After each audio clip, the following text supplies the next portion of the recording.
உலகத்திலேயே யாருமே சொந்தம் கொண்டாடாத ஒரு இடம் பூமியில இருக்குங்க.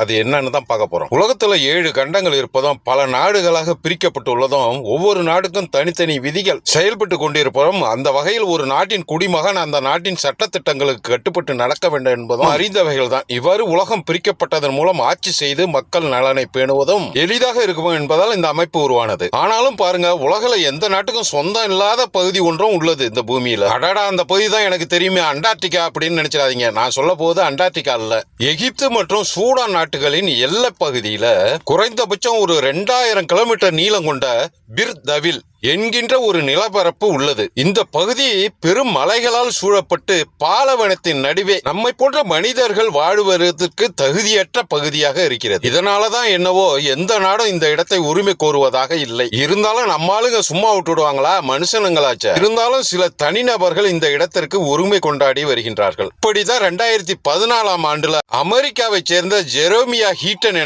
அந்த இடத்துல ஒரு கொடியை நாட்டுறாரு. அதுக்கப்புறம் அந்த பகுதிக்கு வடக்கு சூடான் என்ற பெயரும் வச்சு இந்த கற்பனை நாட்டின் குடிமுறையை விற்கவும் தொடங்குறாரு. அதே ஆண்டு டிசம்பர்ல ஒரு ரஷ்யக்காரரா அந்த இடத்திற்கு உரிமை கொண்டாடுறாரு. இன்னும் பலரும் உரிமை கொண்டாடுறாங்க. ஆனாலும் எந்த நாடும் இதை சட்டபூர்வமாக ஏற்கல. அதனால இன்னும் இந்த பகுதி சுதந்திர பூமியா தான் இருக்கு.